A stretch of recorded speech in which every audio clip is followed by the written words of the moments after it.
Hello and welcome to the Tom Stoller interview. Today we sit down with Joe Bellino, Ford's Mustang brand manager.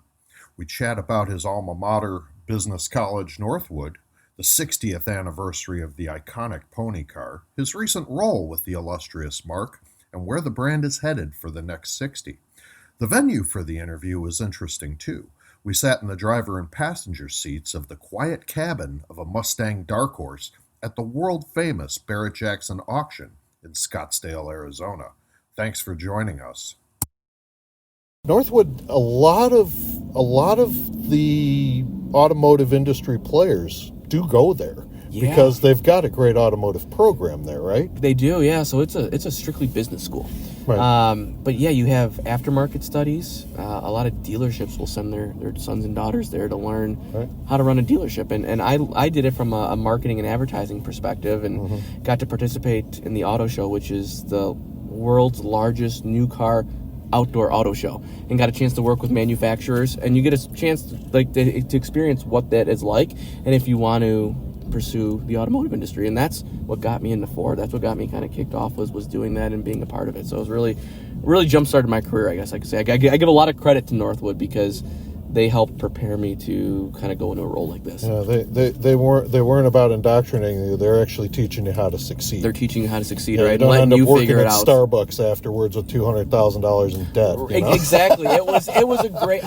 All of my friends, and I'll say this, have good careers in business. You took the accounting and the advertising, the financial classes, and you're thinking at the time, I'm a marketing guy. Why do I need an accounting class? In my role now, managing budgets and big programs, that comes into play huge. So at the time, as a 21-year-old kid, I'm like, I don't need this, but I thank Northwood for that time learning economics and all that stuff. By the way, we're sitting here with Joe Bellino, who is the product manager, Mustang brand manager. Brand manager. I'm sorry. No, you're fine. There's so many different marketing terms out there. There's a lot of titles for what your title is, but you know what? I don't think you need a title because you're an actual real car guy, and I kind of get a kick out of that. And you're a fourth-generation employee of Ford Motor Company. Can you talk on that real quick? Yeah, so I grew up in a Ford family, obviously. My dad was a Ford engineer for 35 years, and that's where I got my love of cars from, going to car shows with him. And his dad worked at Ford.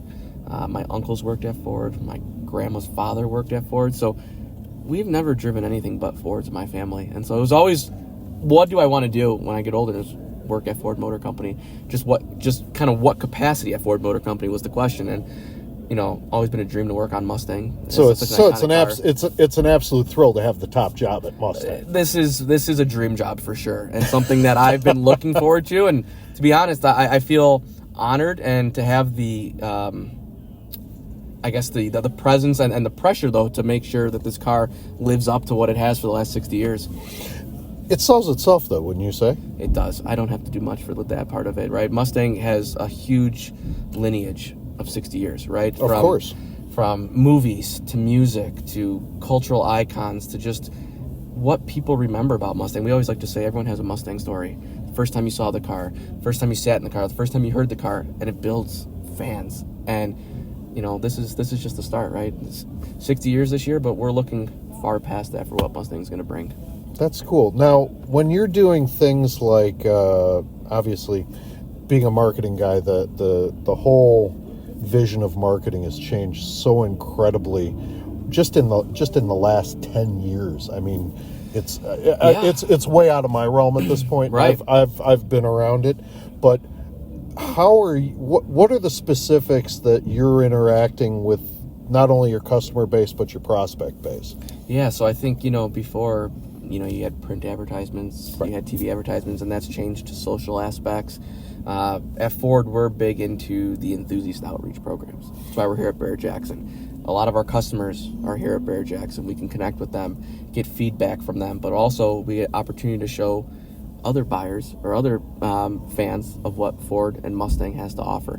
So we go around the country showing Mustang offer racing now, right? So we're attracting a different buyer that watches racing. We're in GT4, GT3. We're going to be in Le Mans. We have our own NASCAR. We have our own racing series, the Mustang Challenge Series now. Oh, really? Yes, where it's customer-owned cars, and we'll go to different races. And we have Dark Horse R, Dark Horse S, Dark Horse that we're sitting in right now. First new nameplate since 2001. So Mustang has as others are getting ready to leave the segment, we're ramping up.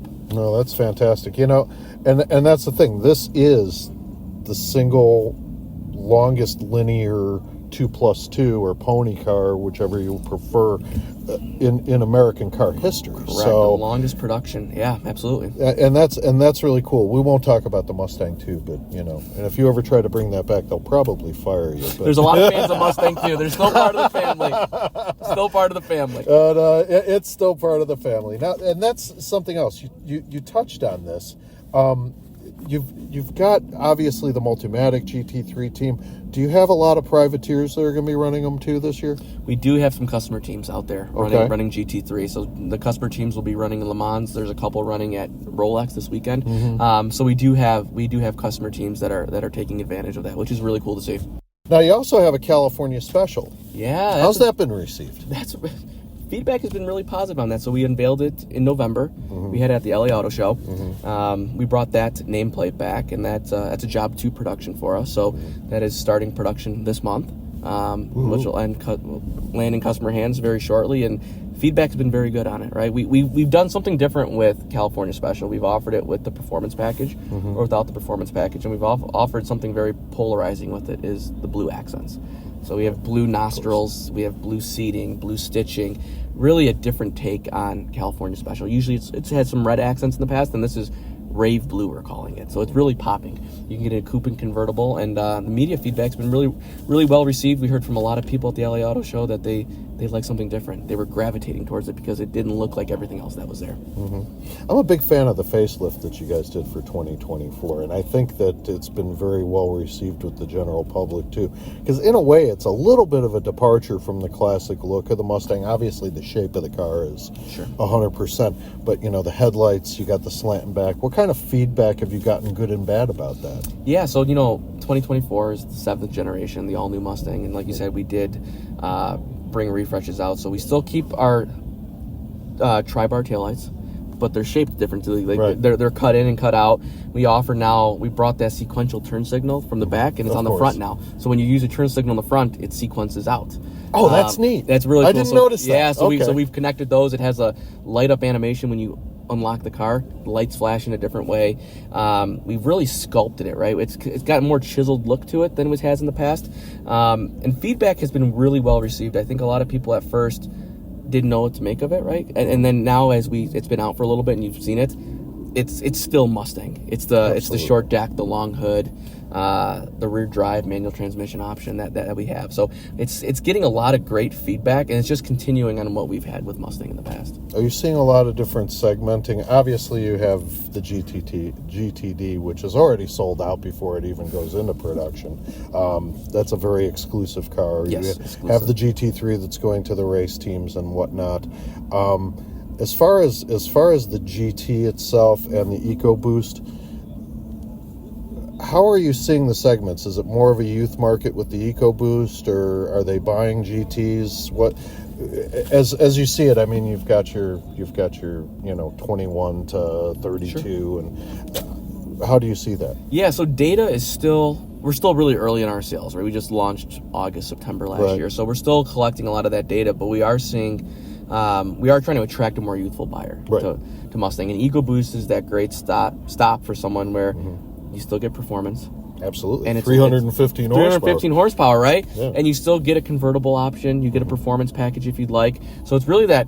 I don't want to call it an entry level because it's not an entry level play. It's you can get a 401A package out. So I mean, it's, I mean, 201A is the highest that we'll go, but it is a premium, right? So you are going to get the leather, the heated seats. You're going to get the nice stitching, and then GT, right? We have 300, a 301, a 400, and 401. So we opt, if you want that cloth entry GT, we've got it for you. So we're really, EcoBoost is an important part for us that not everyone else has in the segment, and people are leaving the segment, right? But EcoBoost gives us that entry level, but with performance aspect too. So we're really trying to attract that youthful buyers with that car and with GT and with all the technology you see in here too. Yeah, I get a real kick out of it, particularly when you can conjure up a Fox body. That's dash. So cool, isn't it? That is so neat, man. And you got the light green backlit behind it like you had in the 80s, which is so cool. And that's what makes Mustang so awesome is you can customize this screen for you, Or for me, I can show the different gauges. I can change the different modes. I can get red seat belts. I can get different color wheels. Like,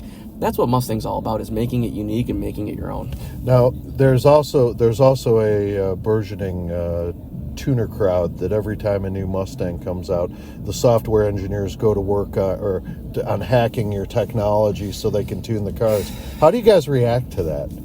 Oh man, that's that's a tough question. It's a full question, right? I love that people are that interested in customizing Mustang, right? That's the whole piece of it. We obviously, there's a reason that it's locked up and doing that, but that's the it avoids a warranty. It avoids a warranty, correct? But it opens up. There's interest, and Mustang's one of the most customizable cars in the world, right? And people in the aftermarket love that. So I think there's I won't say pros and cons, but there's different takes on that for sure. How closely do you work with the aftermarket? We have aftermarket suppliers that work with us, right? You've got the Roushes of the world. You have the RTRs of the world, the Vaughn Gittin Jr., right, who does his variation. There's setup on it, right? But we let them run with their own stuff of Mustang, right? Making it their own. Well, they usually buy a car from you and then start. They do, right? It's a post title. Then they map it and they figure out how to put their stuff in it. I'm really pleased to have met you, and yes, I'm wishing same. I'm wishing you the absolute best of luck with everything that you're doing here. Appreciate it. I've enjoyed the conversation and look forward to it. Absolutely. Thanks for joining us on the Tom Stoller interview. We will see you again soon.